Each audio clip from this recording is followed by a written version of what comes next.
Second Sancho bid this month. First bid got rejected, but the second bid Man United gave more upfront. Glazer, why can't you just be upfront? Striker already got enough upfront. Surely other areas need strengthening, but I'm guessing way man I can't front. Woo! Second Sancho bid this month. First bid got rejected, but the second bid Man United gave more upfront. Glazer, why can't you just be upfront? Striker already got enough upfront. Surely other areas need strengthening, but I'm guessing way man I can't front. Woo!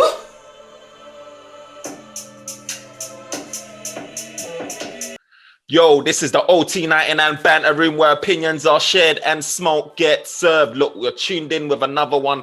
It's the Transfer Show. It's your boy Firms, and we're back again with NK. And today we're going to talk about the transfer news. Manchester United transfer news. Look, United has been linked with so many guys in this transfer, but the serious guys that we've been linked to has obviously been Jadon Sancho. He's a priority target, and there has been latest developments. Look, NK, today I saw in the news Manchester United put in a bid of 75 million total. So that is a 67 million upfront payment and 8 million in add-ons. Look, Dortmund has came out and said it clearly that they want 80 million pounds cash.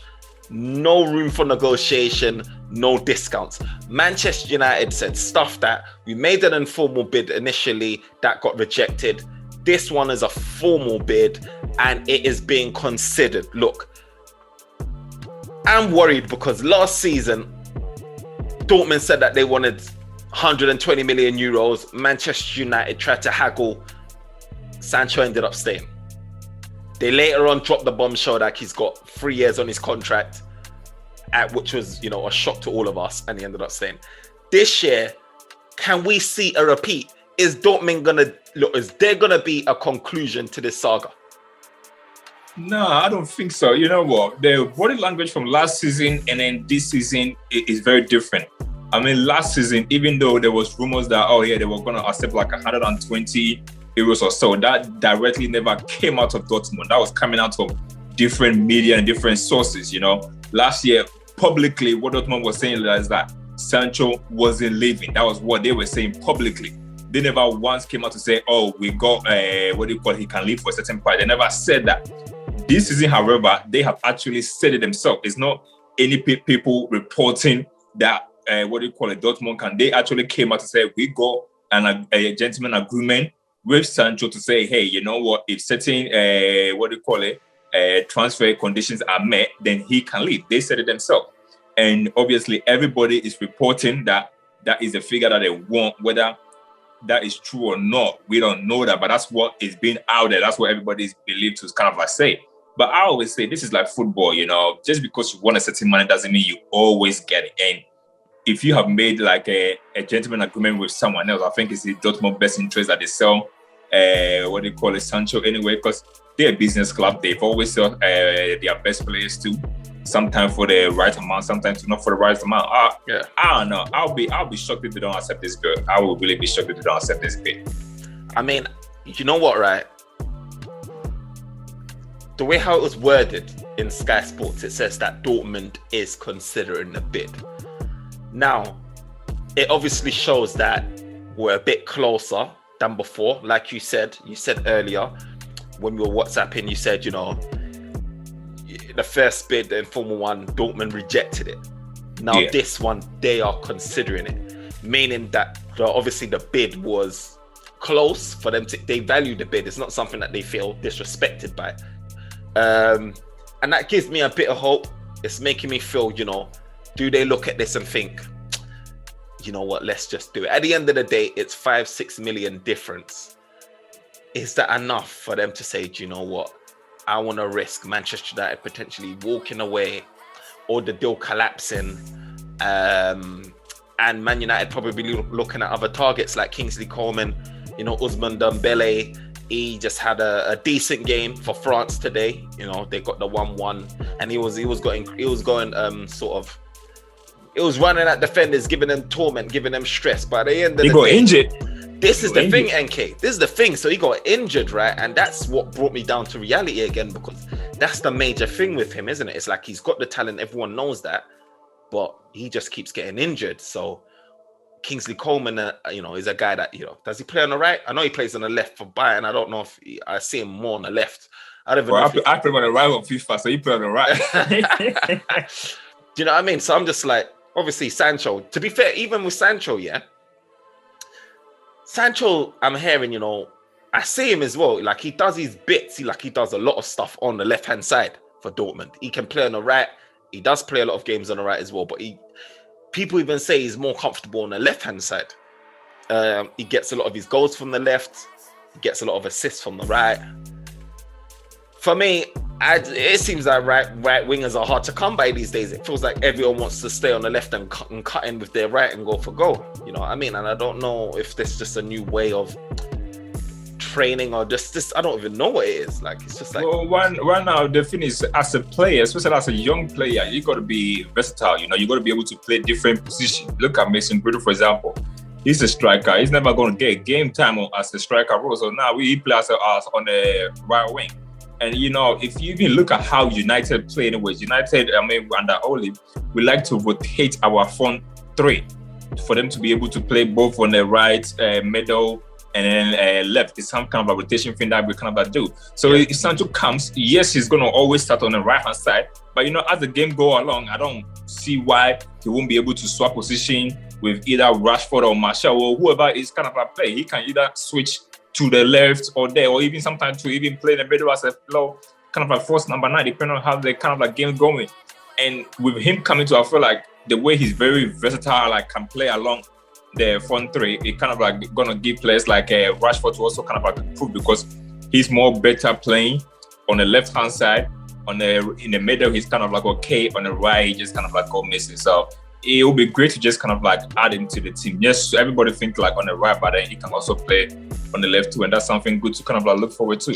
Definitely, I feel like he's a guy that is versatile, can play the front three nicely, and I feel like where we've got this uncertainty with Pogba, people like Sancho, it's even more timely that it's coming because say, for example, Pogba leaves for free or even sell him. Manchester United don't necessarily have to go out and replace Pogba. Yes, he's one of the best midfielders in the world, but hear me out. I'm just thinking, Sancho's naturally, he's better on the wings, but he's equally a guy that you can play behind the striker in certain games. Amad Diallo is also someone that you can play behind the striker in certain games.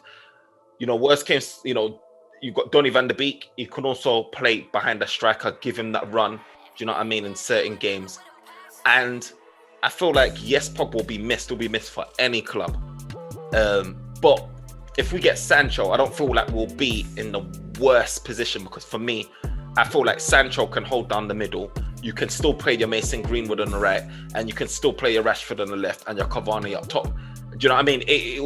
It's not going to be like the same as Pogba, but but then this is what I'm just trying to kind of like feel like because and this is where kind of like I question Ole a bit. Like next season, what position are you going to play Ole? Pogba. Because I'm thinking if you're going to play Pogba on a left wings, you must as well sell it because then we don't need him to be playing on the left wing. Because you go Rashford there, Sancho can play there too, Martial can play there too. So what's the point of going to give him a bigger contract if you're going to play him on the wings? It's as simple as that. If Pogba future is going to be in the center of midfield, then give him a new contract, and then find a way to get the best out of him. Yeah. But if you give him a new contract just to shift him on the wings, then please sell him because we got too many wingers in the team to give another contract, especially when we don't know whether he want to be there or not. I read something about Pogba today. Some news came out about him and his contract situation. I can't remember who it's from or what journalist or whatever, but they were saying in a nutshell, I'm paraphrasing, that, there is a slight opportunity. There is a slight opportunity for Pogba to sign a new contract because it may have been Andy Mitten or one of these people. He hasn't got as many offers. He hasn't got as many interested people as he had, pre-COVID or whatever like that. So there is an opportunity for him to sign. He also went on to say stuff about, in the second half of the season for Manchester United, Pogba was at his happiest, definitely more happier than the first half of the season. Obviously, there's still a risk that he could leave, but there's still that opportunity that he could still sign a contract. We just have to wait and see because there is a lot of rumors at the same time coming out like he is going to run down his contract and he wants to leave. it's looking like PSG could be also interested and monitoring the situation closely.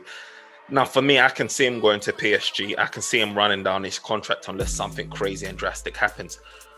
And yeah, he's a quality talent, but for me, there's always been a part of me, and I've been saying it for many years. Like, I see Pogba, it's a love-hate. It's like a love-hate relationship. I don't even hate him. It's just not for United under Ole's regime or under even Mourinho's. It just ain't working. And for me, when I look at players, when I look at him for France, I see him thriving, flourishing, and I'm happy for the guy. And he needs to be playing it where he can, like he said in his interview, his best position is you get the most out of him if he plays in a central midfield position, but he's allowed to get forward and advance.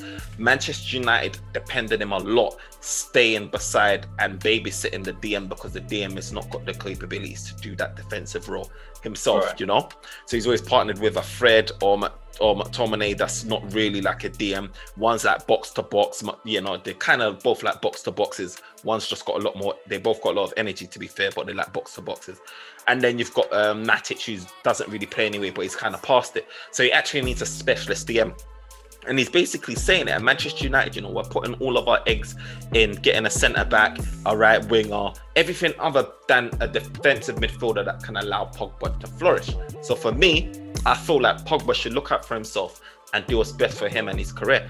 Do you know what I mean? But secondly, also, I feel like if Pogba leaves, it will provide a better balance. Not like to say that they can't work if we get a specialist defensive midfielder and play like Pogba and Bruno in front of this, like a Wilfred and Didi, for example.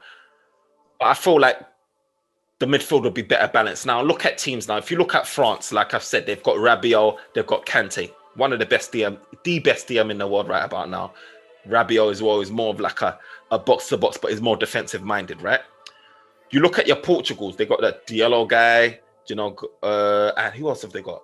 Williams. They got Williams. Carvalho. Yeah, they got all of these guys, and they played like, they got two defensive type-minded guys, and then Bruno's in front.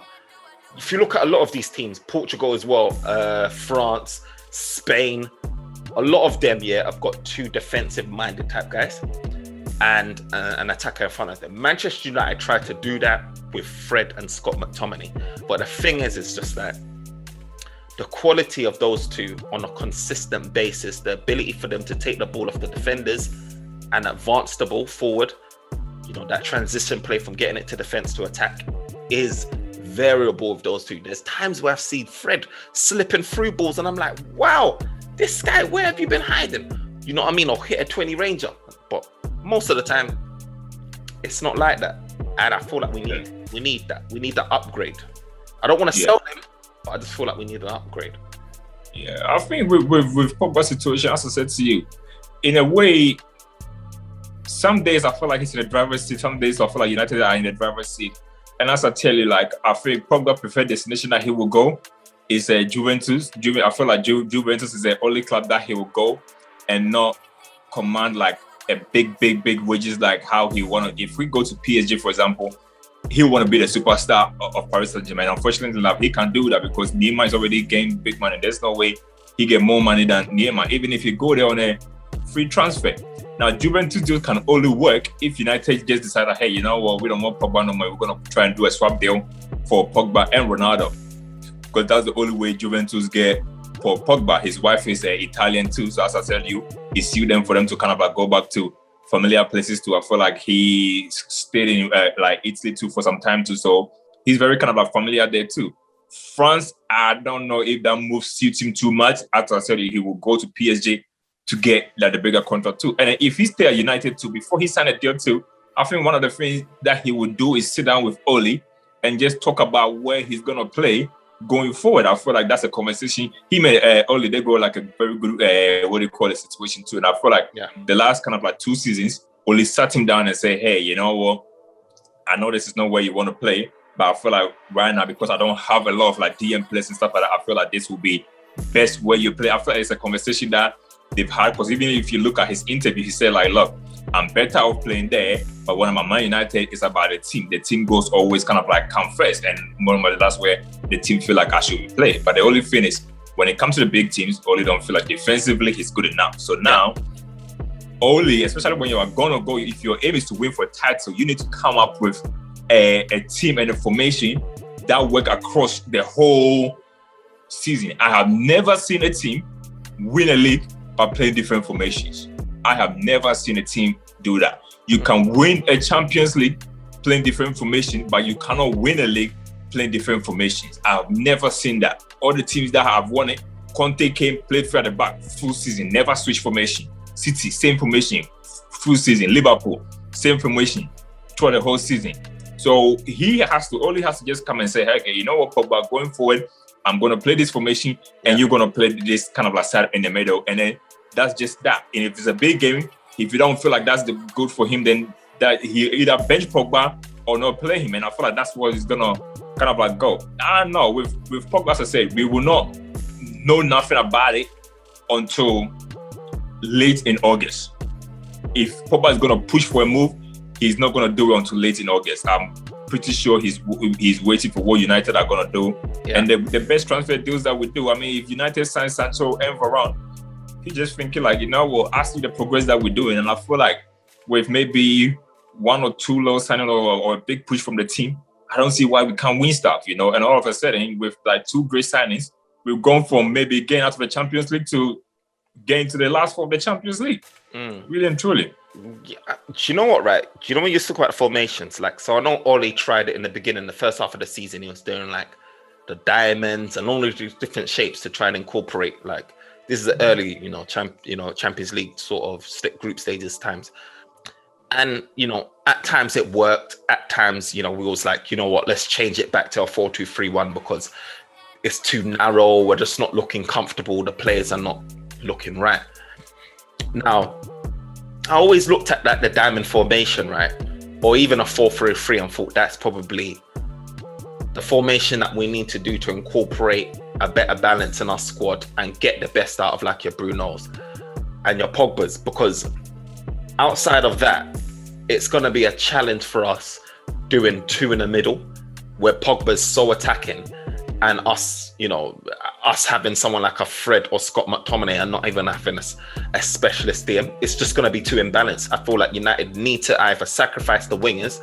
You can play like the thing is we've got pace. We've got guys that are used to playing out wide anyway, like your Martials, your Rashfords, your Greenwoods, their pace. So even if like you saw with France's formation where they've got Mbappe and Benzema up top, then they've got three in the middle. They've got Pogba, Rabiot, and then they've got Kante. They've got Griezmann in front. Do you know what I mean? So that Griezmann is your Pogba. The two strikers, whoever you want it to be. And then you can have like your Pogba as well as like whoever you want to have, like a DM and a box-to-box. I feel like that's what we need. I feel like we need to either flip the formation, we stick with it, but I just don't know. With those formations, it's not as easy as just saying, play a diamond and that's it. There's the finer details in coaching that make those things work. Someone could just play that formation. You know what I mean? When you've got the ball, what are you players doing off the ball? You know what I mean? When you've got the ball, what are you doing? When your fullbacks are pushing up, where are you positioned in the pitch? Like, you know what I mean? There's little things, nuances that coaches will get the best out of these players or instruct them on what to do. And I don't think Ole provides that thing. I almost feel like he just says, okay, let me try this formation. Let me see if it works. Let me try that formation. Let me see if it works. I don't think he... Right. I think one of the biggest things that United do we go is like, we got different players for like, our players are not similar. For example, we got Cavani as a striker and our next striker, who is Martial, plays so differently to Cavani. So there is no way you can play the same system that can get the best out of both players. It's just impossible to do that, I mean, I've seen Cavani sometimes run a bit to like the wing sometimes, or even like, I've seen him like when they interchange, I've seen him play on the left or right too. Like, so I've seen him kind of like just do that too. And then you go Bruno Fernandes too, I mean, the way Bruno plays, I don't see any other player too that plays similar to kind of like how Bruno play. And then if you go to like our two midfielders, which is McTominay and Fred, they are both literally different type of like midfielders who play differently, Both of them, in a way, they are not good. And if you look at their national teams, McTominay don't even get to play midfield. And he is supposed to play in a midfield for a team as Man United to win the league. And he can't even get to play in Scotland midfield, you know. Scotland feel like he's not good enough to play in the middle, and then they shipped him to the back to the centre back. That should tell you something. That's a fair point. Fred don't even play as a DM for the Brazilian team. Casemiro play there. He's more and then he get to play on the right-hand side of the midfield 3. And you know what? If you haven't seen Brazil play, he has been having a very good game for Brazil. Yes. You know, like the job that he does, he does that kind of job that it's a bit like Rabiot. Like you don't ever see him what he do.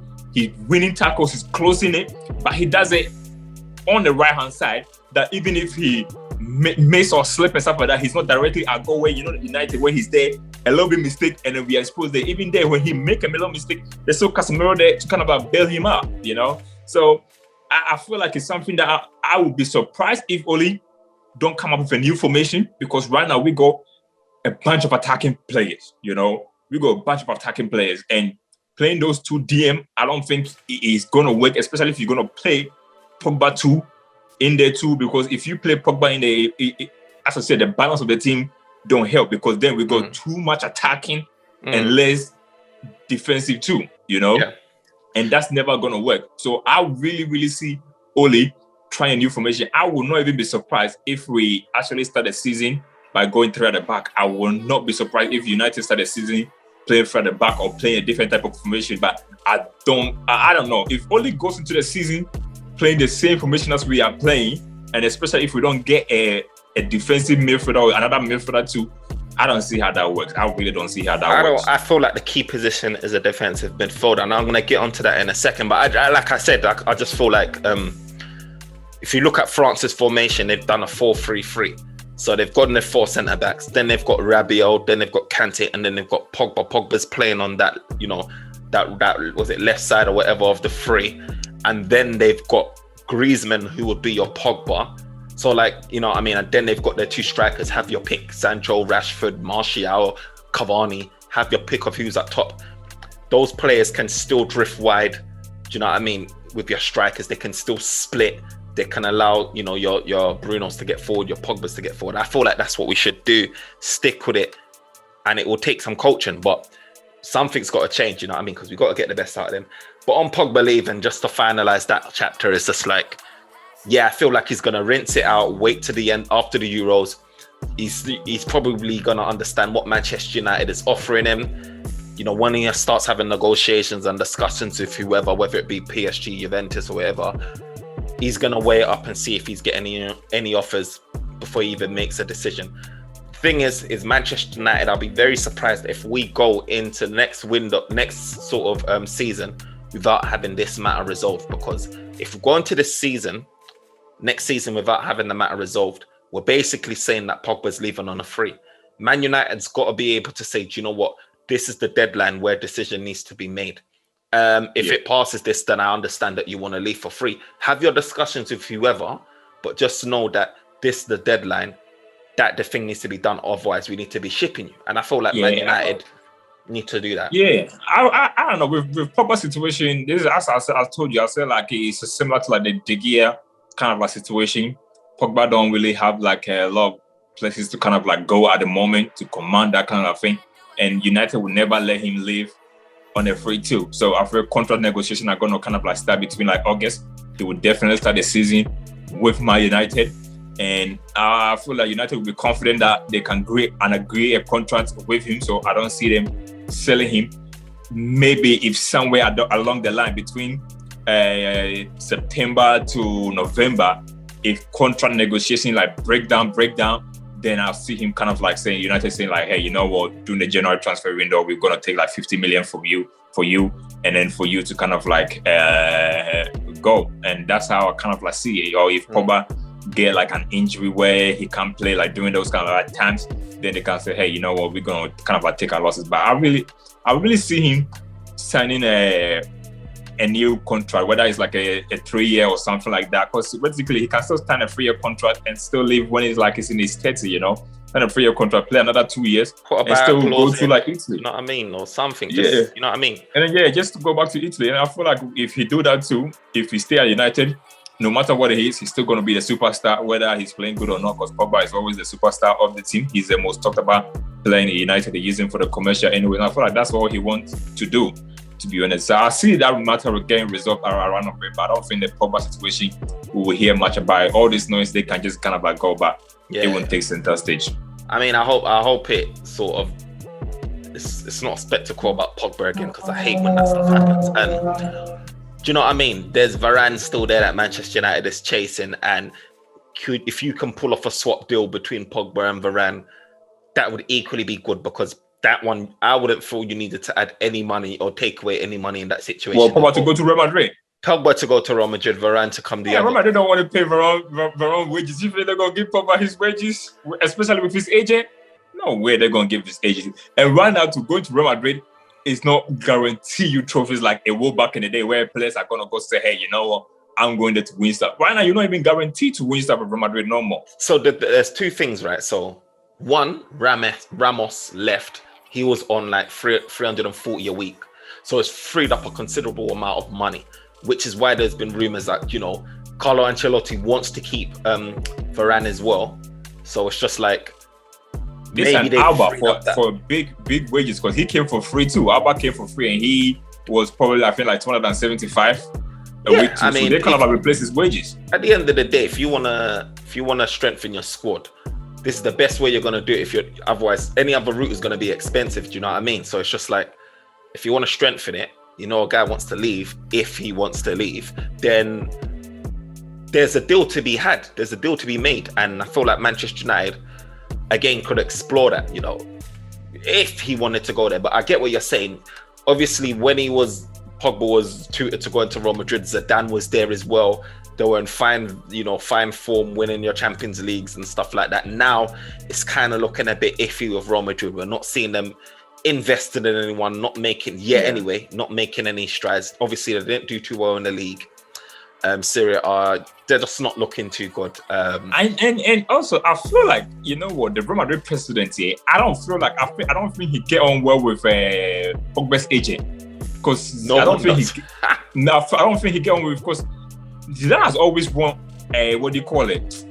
Pogba there, and I'm very shocked that they haven't made a lot of attempt to sign him. It's always been rumors. Zidane has always talked about it, but Real Madrid is one of the clubs that if they really wanted Pogba, they would have made they would have at least made a bid or something. They have never made a bid for Pogba. Yeah. They have never been like, so it's always been Zidane saying, hey, I like you, but the president saying like, you know what, I'm not so sure where you fit into this kind of like team, you know? So I feel like that kind of like with Zidane kind of like leaving, it just kind of like any hope of Pogba going to Real Madrid, to be honest. I mean, if you look at it, if United get the transfers deal that we need to get, I'll probably say we are more closer, like going forward, winning stuff than Real Madrid right now. Real Madrid if our manager and our coaching thing and everything was, because at the minute we have a ceiling right now, and I do feel like Ollie's done a good job. I'm not taking anything away from him. Do you know what I mean? Back-to-back Champions League qualifications.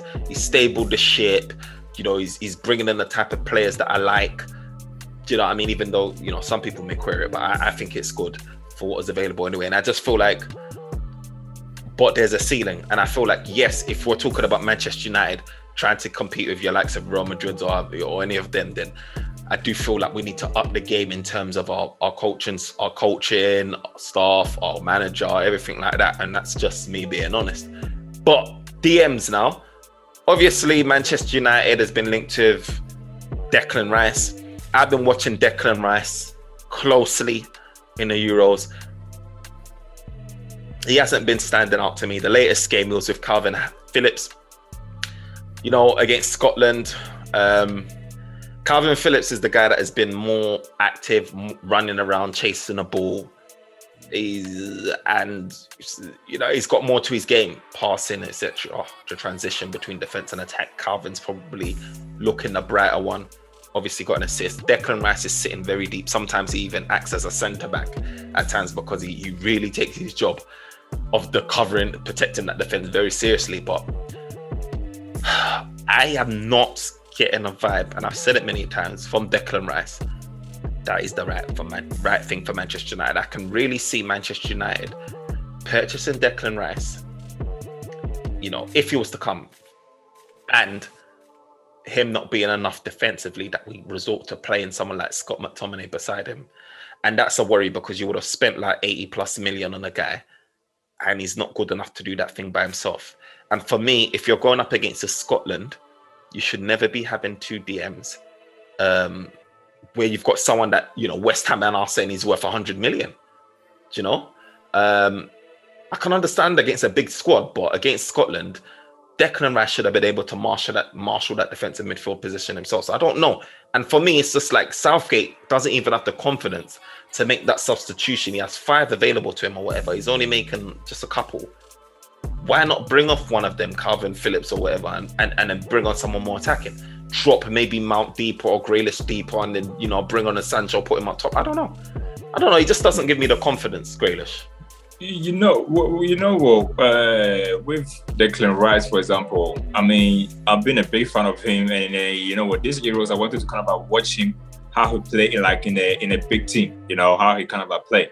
And I think I was talking to you yesterday, I was still like, you know, when you play him, it's almost kind of like guarantee you a clean sheet because he protect the back line so kind of like good, you know, he does like the back line so kind of like good, and his passing is very good. I saw like him commanding, like pointing to like when the players get the ball, pointing when they should pass and stuff like that. So leadership skill is very good. Now, the one thing that yesterday that it made me kind of like question him a little bit too was, you know, when you have this kind of like defensive players too, I mean, you're not always going to be there protected. There's going to be some time where you have to chase the game. And yesterday when England were chasing the game, I felt like when it was 0-0, it came to a time where they wanted to kind of like push it going forward, while he wasn't able to offer a lot going forward, and he wasn't mobile enough to be running up and down to play like the box to box kind of like formation, you know. And you look at like one of the best defensive midfielders, which is like Kante. Kante can sit there if you need him to sit, but when a team is kind of like doing a draw, 0-0, and you want to push up too, Kante is one of the best to do like the box to box too. Like he will run left and right. He got a lot of like energy in him, which is something that Declan Rice don't kind of like have. So it's a bit like you need like a McTominay kind of like player that can pass and can be able to kind of like defend. And right now, to the only kind of like person that I see doing a better job in that kind of like position is Ndidi. You know, Ndidi is the only one that, to be honest with you, it remind me a bit like Kante in that team, and I feel like he will literally be a perfect tool. Like he can sit there by himself if you need him to. If you are drawing 0-0, which is something that we've done a lot, Man United last season, like drawing. If you are drawing, you want someone and a bit of energy for someone to kind of like do like up and down. Indeed, he's the kind of like the perfect guy to do it too. He got a bit of pace to do it too. And personally, I feel like 55 million should be able to do Ndidi, man. Guy in Nigeria, bro. 55. You bid 55 million for Ndidi. He's putting a transfer request into Leicester to tell Leicester, I want to go. Definitely. This guy, right? You always think it's summer sales with these guys. Look, so I hear you. I feel like, you see with Scott McTominay, you mentioned Scott McTominay. Scott McTominay you know what he reminds me of? He almost reminds me of Henderson. Henderson's got a lot more to his game. He's more technical. He's more technically gifted than Scott McTominay to me. But Scott McTominay's, I'm hoping that he can at least get to a Henderson level. I know people think that Henderson is overhyped. He's gassed, but for me, I feel like he's good. I feel like he shows good leadership. I feel like he's got a pass in him. He's got range. And he's on Henderson level though. He is on Henderson level. I don't think he is yet. I feel even if he's not, he's like 20% off. Definitely, Henderson don't play defensive midfield, you know. If Henderson play defensive mid, he's gonna get exposed. Both of them are not really defensive type. Well, they can defend. They've got their engines. They're both workhorses. They're engines. I just feel like Henderson's got that bit more to his game. Like he can pass. His link-up play is good. He can pass. And Scott McTominay can't. And Scott McTominay is just lacking a few attributes. He's young, Scott McTominay. He's a guy that can improve. He's still got potential to improve. Do you know what I mean? Under good management, focus on this boy. Get him to the level where you want him to be at. He just needs good management. I feel like he's still got room to grow, especially if you partner him next to someone like an Ndidi, where he doesn't even have to worry too much about the defensive element. He can start to explore the more attacking sides of his game. I don't feel like Scott McTominay is a guy that you say, oh, I need to sell him. He's still a good guy. That if he wasn't from the academy of Scottish, I should sell him. Because if you can't get to play in Scotland, mate, you need to go. Say all you need to say about Fred, but he's in a Brazil midfield. He's benching Fabinho. He's Fabinho, hasn't he been? Is he fit, Fabinho? I don't know. He's fit, and Fred is benching him. Literally, Fred is benching him. You know, Fred is benching him. So say whatever you need to say about Fred. He is playing in a Brazil team. He is starting. Man like McTominay is playing in a back three. You telling me that he's not good? Like, I saw the Scottish midfield, you know, and you telling me that he was not good enough to play there. Like, that just say all you need to say, you know, and you say all you need to say about these United players too. You know, we are trying to get Sancho, who don't get to start for England. Yeah. Our goalkeepers are both not number one goalkeepers in their national teams. Look, let me just point it out. So Fabinho played and Fred played yesterday. So who wasn't playing it? They played a 4-4. Fernandinho didn't play. Fernandinho was on bench. No, there's Casemiro to play too. Casemiro was on bench. So they're just rotating, bro. Like Fabinho. No, so that means it means that Fabinho shifted Casemiro out, and man like Fred is still playing. That was the game against Peru when they won 4-0. Yeah. And then obviously Casemiro played and Fred did play. Right. So Fred has started 2 games. A man like McTominay is playing what do you call it? Back three. You think what? Even when we play back three, he don't even get to play back three. I'm just saying, in all fairness, Fred is better than what do you call it? McTominay. If you're gonna get a good defensive player in that team, Fred will more outshine than McTominay, because McTominay, he can pass. More defensive, yeah. He's more Fred's more defensive. He gets around every blade of grass. I won't deny that. Fred will kind of like does a lot of interception and win a lot of tackles. And if you see his stats for even Brazil and United, he does get a lot of interception. He does win a lot of tackles. McTominay, I'm sorry, he doesn't do that. One of the best thing about McTominay is running with the ball. Unfortunately, he don't get to do that with United, because most of the time teams are so defensive, doing a block against us, that he don't even get a chance to run with the ball. And I'm sorry, but Fred is better than McTominay. And if you have to sell between one of them, I said McTominay go, but he will never gonna go because he came from an academy. Yeah. I mean, from after Man United, where is McTominay even gonna go? Where is he gonna go? I can see him doing well, having a good career at team? Not above United though. I can see him having a good career in like your Everton, your West Ham's levels or whatever. Not in a top. See how Memphis have gone from Man United sold him, and then he has gone from Lyon to getting a move back to Barcelona. Do you think McTominay can go from United and then work his way to getting a big move to a bigger club? I don't think so. I feel like this is silly. This is just a silly there. I mean, like with McTominay, like I said, with a lot of our players, I feel like since Fergie left, I don't feel like we've had a coach that I can really say, you know what I mean? Yeah, Ollie's an attacking coach, but obviously his CVs is real early days for him. We had Moyes, we had LVG that doesn't play the type of brand of football that we like. Mourinho, yes, he's a winner, but again, he doesn't play the attacking style brand of football that we like. For us, I don't feel like we've had a manager that is can get the best out of your players, attacking wise, and knows what he's doing. We ain't had one yet, so I can't even tell you the ceiling of a lot of these players. Look, one thing about players when they go to the national team is they always try to play you in a place that they can get the best out of you. You know, look at Alba, for example. He's like a defender with Bayern, but even Austria try to play him in a defensive build. Try to push him forward because they know he can get more for the team. You know, even Partey, for example, Arsenal, he sit back. When he go to Ghana, for example, he play a bit more further up too. And I'm telling you for sure, Ndidi is more likely to get more goals playing for Nigeria than he will get for Leicester. It's because of the lack of quality, though, isn't it? It's just like you have to hold it back. Where you was. You know, like those people that came through, like want to be a footballer now. Everyone wants to be a winger or a striker, but then you play professional football, they put you left back or right back where you was a winger. It's just one of those things. Exactly my point. So if McTominay is that good in midfield, that United feel like he is that good. Scotland are going to be more like, hey, you know what, McTominay, you got a bit of more goals, so we are more likely to push you to go play attacking mid. Bro, the Chelsea midfielder, what's it called? Gallimore or something like that. That little 18-year-old guy. Shipped him from midfield, bro. He is playing ahead of McTominay there. Because my guy is thinking like, good enough to play in midfield, or we can't get the best out of you in midfield. We can get the best out of you like playing as a back three. That just tells you like if a Scotland manager don't think you are good enough to play there, then bro, you just not good enough. Simple as that. Because no guy is going to sacrifice their best player playing their best position for no one. You will never see Lukaku go for what do you call it? Belgium, and then they say like, oh, Lukaku, you are a great player, but we feel like it would be better for Hazard to play in the middle, so we're going to shift you to the right wing. You just never get that from your best players. Bruno, play number 10. They ain't shifting Bruno nowhere else. You either play him as a number 10, or you bench him. Simple as that. Oh, he's just not good enough. He's just not good enough. Man,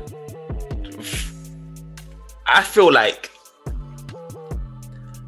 he can improve. That's the thing. I feel like he's got more facets to his game that he can build on. Whereas with Fred, I feel like we know, like we've seen the best we're getting from Fred. Fred is a guy that's full of energy, but it's not controlled energy in a Man United shirt.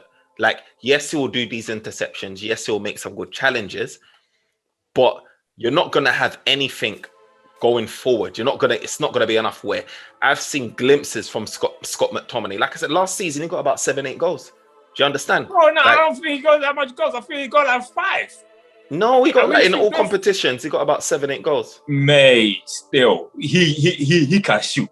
McTominay. But let me just tell you something. And you know what? This is what Fred, for example, I'm just saying, if you give a different information to Fred, for example, and then you push him a bit forward, or even Fred will get you more goals and stuff. McTominay, how many games, apart from that Leicester games, how many games would you say McTominay had a good game? I don't remember. I feel like he had a good game in the final against Villarreal, that was probably a better game, And we still lost. And even when he had a good game, what came out of it? It's just running and running and running. But that's not his fault, man. That's flipping Ollie's fault, because Ollie wasn't making these substitutes. He wasn't trying to substitute nothing.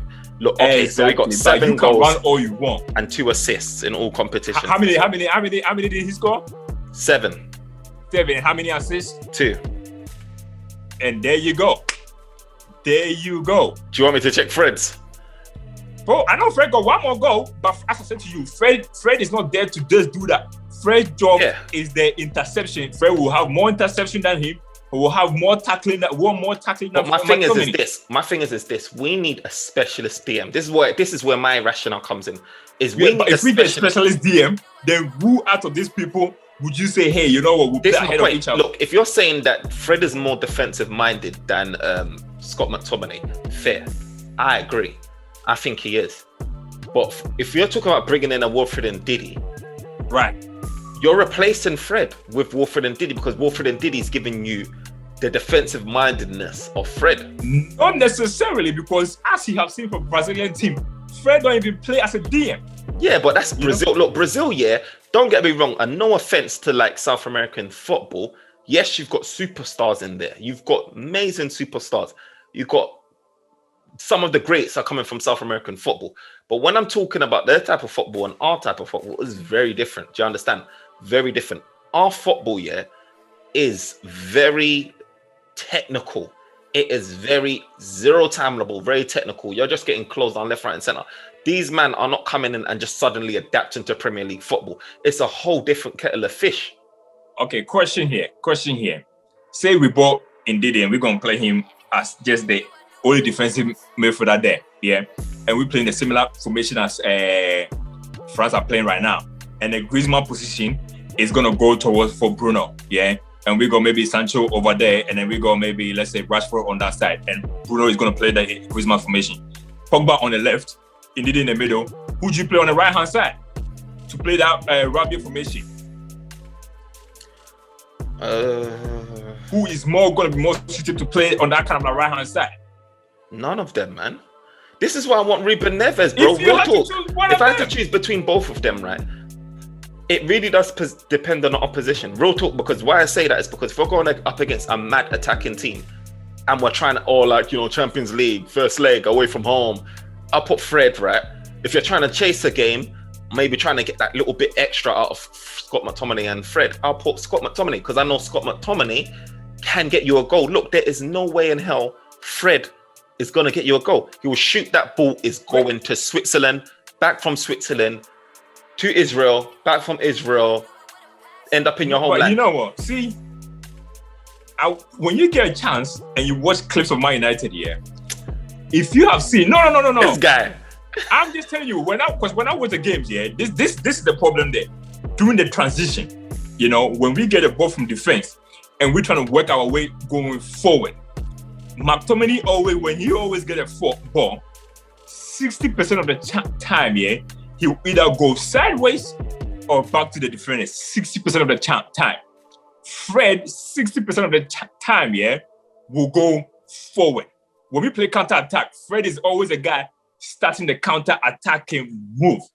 Fred will lose the ball, bro. Didn't you hear what Troy Deeney said about Fred, bro? Like, that guy takes too many touches. He will lose the ball. He just gets robbed. Like, that guy, he played... This guy about Fred. I'm going to go do a stat. I'm going to do a stat and tell you who started more attacking play for United. Either Scott McTominay or Fred. Bro, none of them are DMs. We know none of them are DMs. But in terms of like that, they both need to get shit. This is my point. We're all crying over this. Look, I'm telling you, they both need to get shit. For me, the best midfield, I'm telling you right now, 100 mil will solve your issue. You get Wilfred and Didi, you get your Ruben Neves type guy, your box to box that can create, is defensive minded. You get your Wilfred and Didi, who's your destroyer, and then you put your Pogba or Bruno next to him that can push up and play more advanced. If we go in with the France midfield, then you can put formation, then you can put Bruno there and then play two attackers, no wingers, and then maybe have your Rashford and Sancho that are split striker type thing and go with that. Or if you want to play wingers, then Bruno or Pogba can't play. Obviously it's going to be Pogba because Bruno's going to be the one that will be in front of your Ruben Neves. Well, we're looking for a guy that can make Bruno and Pogba play at the same time. That's what we're looking for. Look, you know, I will try it. Manchester United is not linked with Wilfred and Didi, and I don't know what it is with Manchester United because we've got a certain type of player that we're linked with when it comes to midfielders, especially under Oli. You know, we tried to get that Newcastle lad. I keep forgetting his name, the Newcastle boy. Longstraw or whoever. Yeah, Longstaff. Now looking at him, he would have been perfect for our team. Bro, don't give me that. Bro, I'm telling you, he would be like that. You know what? As I told you, Oli has never wanted to play. This formation that Oli is playing, this is not how he wanted to play. We needed like a Genuino type of player. Yeah. Someone to just... And Longstaff is not that guy, bro. He was very simple. Maybe at the time he wasn't, but that's the kind of similar player that Oli is just trying to go. Look, I think with defensive players, I think once we kind of like go like your Sancho and then the centre back, they were out of the line and maybe get a Trippier too out of the line if they do get that Trippier down, because if Atletico Madrid are going to just come down a bit on their price, I feel like we would try and see if we can get a DM or not. That was going to be one of those ones that we would try. If he get it, yes. If he doesn't get it, then they keep saying, "Oh, let's see what happens with Pogba. Let's see what happens with Donny." Like Fabrizio and everyone keeps saying that. We keep forgetting about Donny too. We really keep forgetting about Donny too, and that's a big shame too. It's like it's a shame we forget about Donny because it's like where does that guy even play in that team too? Because now we're talking about a midfield trade. And we're not even talking about Donny. Bro, he will get a lot more game time if Oli felt a lot more comfortable defensively, you know, that will sound, you know. If you had, like, I keep saying it, but a proper DM and a solid centre back that can partner Maguire, he'll feel a lot more comfortable playing someone like Donny van de Beek. Right now, he's feeling like he has to continue to protect the defence. He's feeling like he's very exposed because Pogba bombs forward anyway and he only plays two midfielders. That you only got one take the defence because we're trying to push up. Look, Lindelof, for example, everybody's going to say Lindelof is having the best tournament for Sweden because he has been able to keep 2 clean sheets for Sweden. And one of the reasons why the season before we used to keep that is because we defend. When you defend deep, it suits Lindelof and Maguire so good because they don't have the pace. So it's just the best at them doing that. But United right now, the way we want to push forward. And when we push forward and we leave a gap there, Lindelof, he's not the strongest guy. So once you lock the ball over and a striker is chasing him, he don't have the strength to push them because they always push him up there, and he don't have the pace to get there before him too. This is why we need that kind of like quick centre back to be able to do the pace. Maguire's a strong guy too, so he can able to like bat people. He's very good in the air too, so he got that. He don't have the pace, but he can accommodate for that. You know, so once you get that kind of like that straight away, you got the pace. So then you're like, oh, I don't need to protect them too much because I got one that can do the pace. So if they do that long ball, they can use the pace to kind of like get that kind of like ball. I don't know, but I really see only changing formation this summer. If he get a transfer deal that he want to get, I see him getting that kind of like thing. Because you are not going to tell me you're going to get like your Sancho and stuff and then play, Daniel James to track back. Mate, that's not going to work. That is just not going to work. You know? So, look, just to wrap up this, because, we're going to catch that 5 o'clock one. Game. I don't even know who's next, but yeah, some top games. It's I think it's Spain, Spain and Poland. Oh, okay, cool. On the centre back thing, so I read that Pau Torres. There's some comments that came out again from another journalist I read somewhere that Manchester United see him as being the best value for money, for his price, his quality, and what we can get. And I read that and it kind of made my heart sink because it just another thing that probably takes us further away from getting the ideal signing, which would be Varane to partner Maguire. And it was just worrying. And for me, I've always had my doubts about Pau Torres. Yes, he does give up decent performances, but Lindelof is also giving off decent performances. He's got a couple of man of the matches, you know what I mean? And I feel like if it was Pau Torres that was performing like Lindelof in the Euros, everyone will be going crazy about Pau Torres, for him being a man. We've seen what Lindelof can do for Manchester United, yet he's putting in decent performances for Sweden. Do you know what I mean? And he's getting these man of the matches. Playing deep or whatever. Look, Pau Torres could be doing the same. Trust me, the news will be all over the gaff about Pau Torres being so amazing. Like, I know what I'm getting with Lindelof. Whether he picks up how many man of the matches in this whole tournament, it doesn't matter to me. How many clean sheets? He's got 2 clean sheets now. It doesn't matter to me because I know what I know with him. And just like it is with Fred, I know with Fred. He can go on to have the worldie with Brazil. If Oli isn't going to play that formation that suits him, or he's not going to do, you know what I mean? It's redundant. I'm looking at what I'm working towards, trying to think about what's going to work for Oli. Oli likes his 4-2-3-1. Yeah, I'm talking about formation changing, but at the end of the day, likes his 4-2-3-1.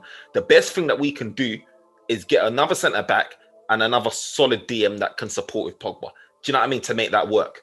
Otherwise, it's one of those things. But with the centre back, I'm worried again with, just like I was with Declan Rice with Pau Torres, that we're bringing in someone that's not too dissimilar to what we've already got.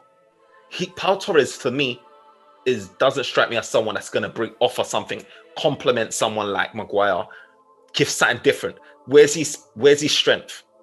Where's his speed? Yeah, but I think, to be honest with you, as I said to you, I think our number one target is Varane, because we already had a bid rejected. 50 million. For him, 50 million got rejected. I feel like that deal, I feel United will go for. I mean, no one first bid ever get rejected. I feel like United kind of like know whether he got 1 year left or not. He probably gonna take like 65 maybe million to kind of like get him out. Then I feel like Real Madrid will sell for 65. I really believe so. So I think they're gonna go for a second bid. If the second bid, and then Real Madrid too, they don't look. They are not. We are more in the driving seat than they are. The guy got 1 year left on his contract. I don't see nobody paying more than 65 for him. I really don't see nobody. How much do they want again? 80 million? They said 80, but I don't think they want 80. Because they need the cash more than anybody else. I really don't feel that they got 80. The only reason why they will play hardball is if maybe they know that they can give him a better contract than anybody else is going to give him. And from what I'm hearing, I heard that he's already been saying his goodbye to some Real Madrid people anyway. Huh? Is that what he's been doing? That's what I've been hearing. I've been hearing that he's already been saying a goodbye. So the chance of him signing a new contract is very, very, very slim. Because they will say like maybe Carlos coming in, it will change around. But the thing about Real Madrid is it's not even about the manager. It's about the president. It's always been political like that. They don't sign players because of the manager. They sign the players because of the president. So I feel like it's a matter of he's going to go, whether it's Man United or PSG, none of them are bidding 80 million for him. Yeah, no one's going to bid 80 million. No one's going to bid 80 million for a player that you can get for free next summer. So 65. I think even that is a lot. Even that is a lot for someone that's free. That's a lot. But he's a world-class striker. He's a world-class defender. Yeah. And for 65 million, he's still young. I think he's still 27. 28. Still, as a defender, defenders can play to like 34. You get him for 65, and he help you win a trophy. He's the perfect guy. I think he's the perfect guy as well. I do feel like he's the perfect guy because he's got the height, he's got the speed, he's got the leadership, he's got the know-how, he's got the experience, all of that. And he's someone that Maguire will take orders from. Maguire is not a captain. He knows he's not the captain. He needs like the likes of your Brunos or your Varans to direct him on what to do. He shouldn't be the one directing other people what to do. Right. I mean, and then, you know what? That's just what you say about our team. Our team is just very dismantled, like from top to bottom. Our captain is probably like the third choice captain for what do you call it? For England. Our best player, which Rashford doesn't even get to start, he's getting benched by Raheem damn Sterling. I'm happy because he's injured. I don't know why he even went. I swear down, he's injured. He should have been getting operation now. He should have been getting his injury. So by the time the season starts, he's ready. Yeah. But as I said, if we don't get Varane, if for whatever reason, if the Varane deal kind of like collapses, then you know what, Pau Torres is a better fit than Varane. Because you know what, as I said, if we don't get Varane, because if you don't get him, you either sign Pau Torres or you're gonna end up with Phil Jones. For me, Koundé obviously wants to leave. 50 million has been that mark. I seen Koundé play, and mate, he was shocking. In the Banter, he was shocking. That guy is short too. Yes, maybe he might have pace and stuff, but I don't know about him. You've watched a game where it wasn't so great. Like Koundé is a decent centre back, man. I think the only thing that's worrying Oli right now is his height. Like, I feel the reason why Manchester United love height. If you clocked it, Longstaff guy height. Like we wanted to go with these guys that's got height. We look at guys like Kante. We didn't even go for him because I think we was fearing about his height. Kante, I think we wanted Kante. Chelsea just abetted us for that too. 50 million. Come on, man. We didn't go in for him. We didn't really go in for him. We did try Kante because I remember at that time we did try. I think that was when I don't know who was our manager then, but I feel like Kante. Every club was interested in him, but Chelsea must have gone in with a better wages and stuff. Them ones there. They just went in there too much than that. But even with Koundé, I don't know, maybe the height is there and you go mind United are conceding corners left and right. Yeah. So nobody is a problem anyways too. But he's got leap on him, He's got leap on him. I don't know. I chose him. I've watched him once play for Sevilla. He was playing in a back three. I don't know if the game was against Liverpool or Chelsea, and he was game ripped. And I'm thinking, this guy, he doesn't even get to start in the French team. So to me, if Varane is going to end up at PSG, I'd rather go for Kempembe for us than go for him straight up, because we're talking about guys that want to leave though, like guys that's available. Kempembe is definitely not leaving, and he's not someone that's available. Kempembe, he's another guy that's energetic. He reminds me of, I don't know, he's got the energy. Let's watch today. Spain is playing. Let's watch Pau Torres again. Let's watch Pau Torres again. He's a starting initiative today. Let's watch him, because today he's against one of the best strikers in the world, Lewandowski today. And if he don't give a good account today against Lewandowski, then what else? Lewandowski. So far, since we've been watching him, who has given him a tough time? I mean, I watched him against Arsenal. He came out on top. I watched him against United. He came up on top. He's Maguire. This is my point, though. He's Maguire. My issue is not like Pau Torres is a bad defender. I'm just saying, if Pau Torres was there instead of a Maguire, I won't have any issues. Like, Pau Torres is not a bad guy. What I'm trying to say is bam, the issues that you mentioned earlier about ball going over the top, about strength. We haven't even seen Pau Torres get in situations like that. His positioning is good. He's not getting caught out on one-on-ones or anything like that. He's a good tackler of the ball. What I'm saying is, I need to see this guy. I need to see Mandem with speed running at this guy. Yeah, I need to see. I need to see him playing a high line. Do you know what I mean? I don't see it. I need to see him going toe to toe with a guy, a big guy. Put him up against a Lukaku type guy. Let me see how you fare. Like What all of you this tell me man like where Lewandowski ain't it? Lewandowski even, but Lewandowski's more he's clinical. He's just world class. He will find a way, whoever you are. I'm not even gonna compare him and like try to get anything out of him. But I'm just saying, I ain't seen it, bro. Like this guy's hiding in his shell of organization, yeah, getting away. Just like Lindelof is doing the same thing. Lindelof is organized nothing though.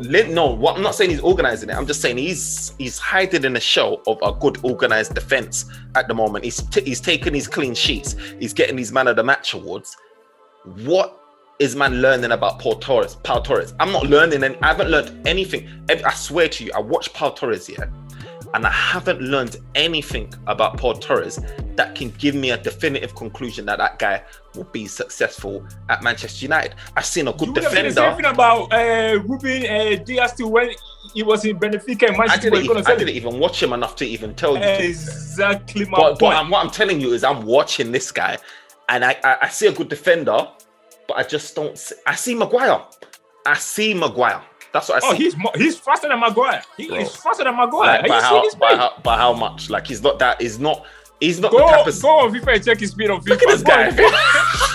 Go on FIFA and check his speed. Compare his speed to Maguire. Look, my screen's gone dark because of your comments. You see that? My screen went dark because of your comments.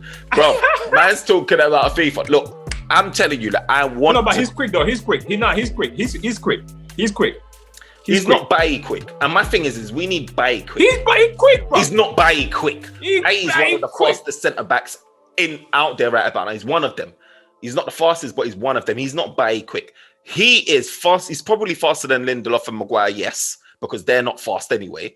But he's not considered. He's not. Is he going to be the person where we're saying, okay, we can feel comfortable playing a high line and know that this guy is going to be the one to trek back and Barcelona play a high line with Puyol and Piqué and what a treble, mate.